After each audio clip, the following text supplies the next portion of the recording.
भीमराव अंबेडकर को बाबा साहेब नाम से भी जाना जाता है। अंबेडकर जी उनमें से एक हैं जिन्होंने भारत के संविधान को बनाने में अपना योगदान दिया था। अंबेडकर जी एक जाने माने राजनेता व प्रख्यात विधिवेता थे। इन्होंने देश में से छुआछूत जातिवाद को मिटाने के लिए बहुत से आंदोलन किए। इन्होंने अपना पूरा जीवन गरीबों को दे दिया। दलित व पिछड़ी जाति के हक के लिए इन्होंने कड़ी मेहनत की।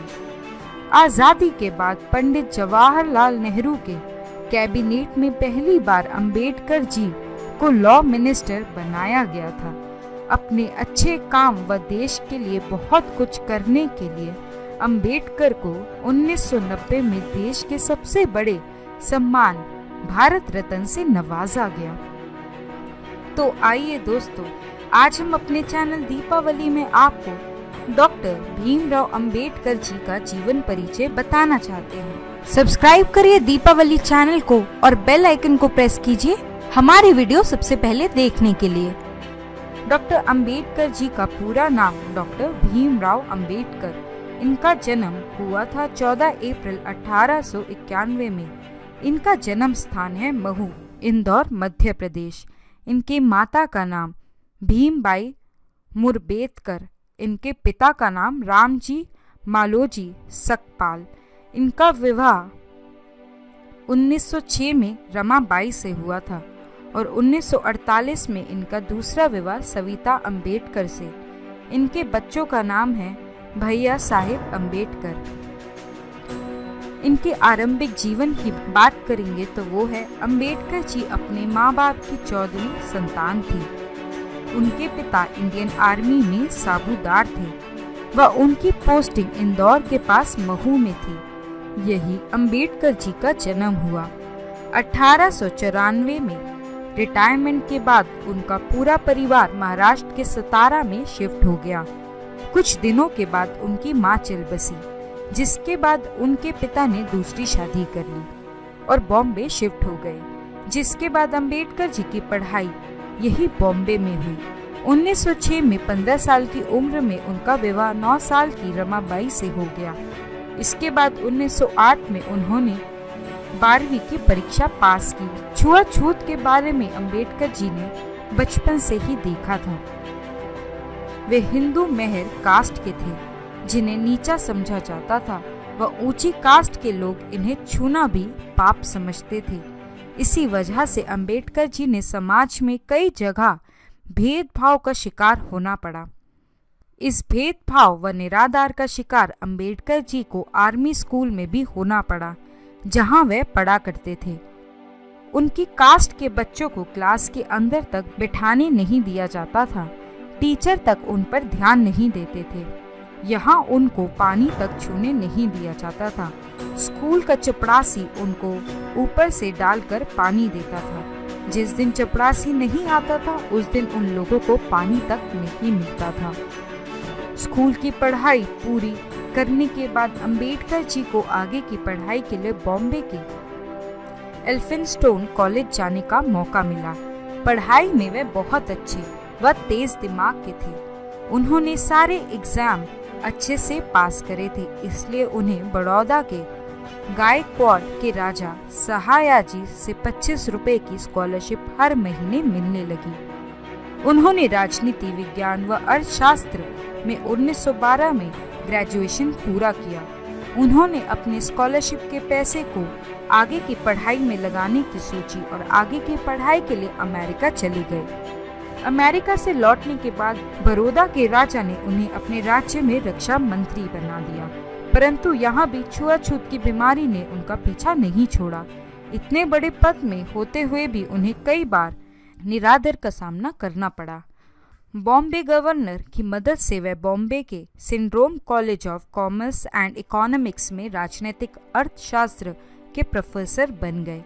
अंबेडकर जी आगे और पढ़ना चाहते थे, इसलिए वे एक बार फिर भारत से बाहर इंग्लैंड चले गए। इस बार उन्होंने अपने खर्चों का भार खुद उठाया। यहाँ लंदन यूनिवर्सिटी ने उन्हें DSc के अवार्ड से सम्मानित किया। अंबेडकर जी ने कुछ समय जर्मनी की बोन यूनिवर्सिटी में गुजारा। यहाँ उन्होंने इकोनॉमिक्स में अधिक अध्ययन किया। 8 जून 1927 को कोलंबिया यूनिवर्सिटी में उन्हें डॉक्टरेट की बड़ी उपाधि से सम्मानित किया गया। अंबेडकर जी की पत्नी रमाबाई की लंबी बीमारी के चलते 1935 में उनकी मृत्यु हो गई थी। 1940 में भारतीय संविधान का ड्राफ्ट पूरा करने के बाद उन्हें बहुत सी बीमारियों ने घेर लिया। उन्हें रात को नींद नहीं आती थी, पैरों में दर्द व डायबिटीज भी बढ़ गई थी, जिस वजह से उन्हें इंसुलिन लेना पड़ता था। इलाज के लिए वे बॉम्बे गए, जहां उनकी मुलाकात एक ब्राह्मण डॉक्टर शारदा कबीर से हुई। डॉक्टर के रूप में उन्हें एक नया जीवन साथी मिल गया। उन्होंने दूसरी शादी 15 अप्रैल 1948 को दिल्ली में की। अब इनके दलित मूवमेंट के बारे में बताने जा रही हूँ। भारत लौटने के बाद अंबेडकर जी ने छुआछूत व जातिवाद, जो किसी बीमारी से कम नहीं थी, वे देश के कई हिस्सों में तोड़ रही थी और जिसे देश से निकालना बहुत जरूरी हो गया था। इसके खिलाफ अंबेडकर जी ने मोर्चे छेड़ दिए। अंबेडकर जी ने कहा, नीची जाति व जनजाति एवं दलित के लिए देश में अलग से एक चुनाव प्रणाली होनी चाहिए। उन्हें भी पूरा हक मिलना चाहिए कि वे देश के चुनाव में हिस्सा ले सकें। अंबेडकर जी ने इनके आरक्षण की भी बात सामने रखी। अंबेडकर जी देश के कई हिस्सों में गए, वहां लोगों को समझाया कि जो पुरानी प्रथा प्रचलित है वो सामाजिक बुराई है, उसे जड़ से उखाड़ कर फेंक देना चाहिए। उन्होंने एक न्यूज़पेपर मूव नाय का लीडर ऑफ साइलेंट शुरू किया।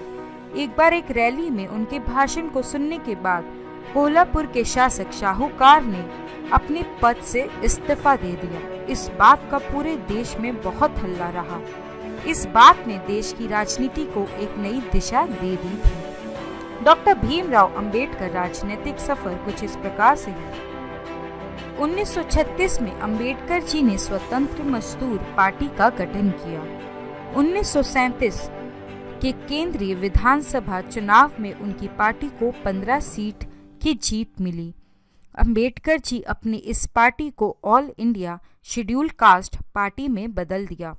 इस पार्टी के साथ वह 1946 में संविधान सभा के चुनाव में खड़े हुए, लेकिन उनकी इस पार्टी का चुनाव में बहुत ही खराब प्रदर्शन रहा।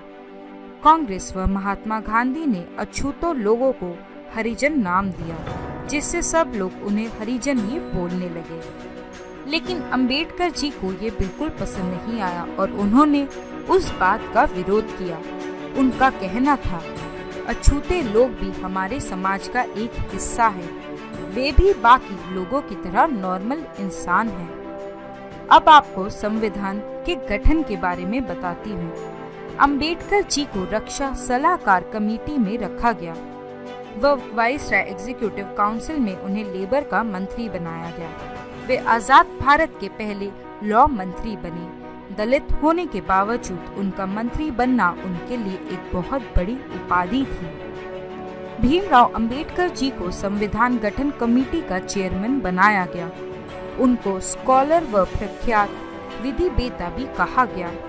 अंबेडकर जी ने देश की भिन्न भिन्न जातियों को एक दूसरे से जोड़ने के लिए एक पुलिया का काम किया।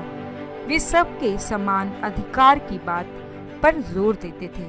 अंबेडकर जी के अनुसार अगर देश की अलग अलग जाति एक दूसरे से अपनी लड़ाई खत्म नहीं करेगी तो देश एकजुट कभी नहीं हो सकता। बौद्ध धर्म में रूपांतरण।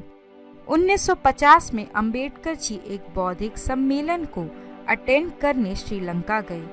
वहां जाकर उनका जीवन बदल गया। वे बौद्ध धर्म से अत्यधिक प्रभावित हुए और उन्होंने धर्म रूपांतरण की ठान ली।